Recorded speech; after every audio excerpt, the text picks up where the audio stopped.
Makanan adalah penting untuk kesehatan kita. Oleh itu kita harus makan makanan yang baik untuk kesehatan kita.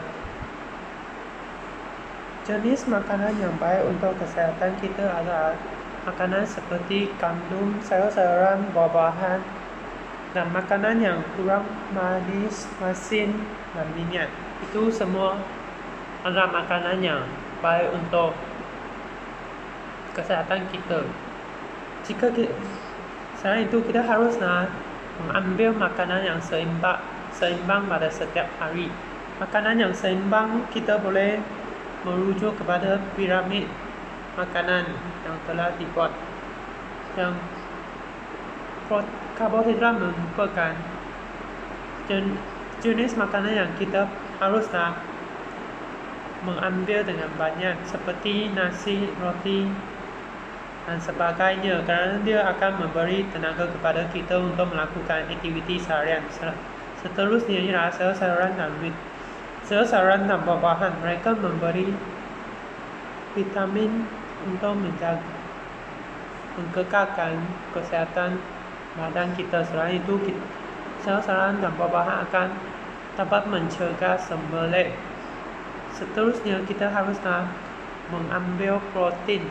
Protein boleh diambil daripada susu, daging, telur, ikan, dan sebagainya. Bagi yang vegetarian, mereka boleh mengambil kacang-kacang untuk yang mengandungi protein. Akhirnya kita harus makan makanan yang paling kurang adalah makanan yang berlemak, manis, dan masin, kerana ini akan mendatangkan banyak masalah kepada badan seperti obesiti, sakit jantung, masalah pinggang, dan sebagainya. Seterusnya, makanan yang baik untuk kanak-kanak adalah protein dan karbohidrat, kerana kanak-kanak memerlukan protein dan karbohidrat untuk membantu tumbuh besar mereka dan membantu menambah berat badan mereka. Ibu bapa tidak harus memberi snack seperti minuman manis dan makanan ringan yang banyak kepada kanak-kanak. Kanak-kanak harus mengambil serat daripada sayur-sayuran dan buah-buahan untuk mencegah sembelit juga. Antara cara memasak makanan yang selamat adalah kita masak makanan yang segar saja. Kita tidak boleh menyimpan barang makanan tersebut di dalam peti sejuk terlalu lama, kerana dia akan menjadi tidak baik.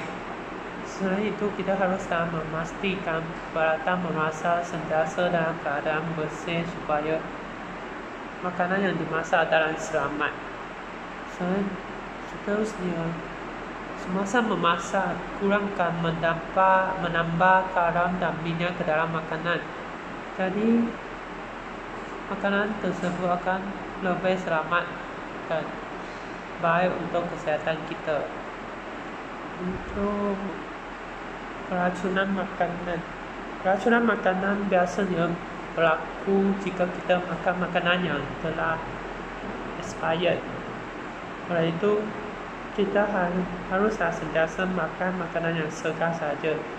Jadi kita tidak akan menghadapi masalah keracunan makanan. Sebab yang lain adalah makan di luar, seperti di mama atau restoran. Kadang-kadang mama dan restoran tidak menjaga kebersihan dengan baik. Oleh itu, pelanggan akan mengalami keracunan makanan. Jadi kita harus kurangkan makan di luar. Terima kasih.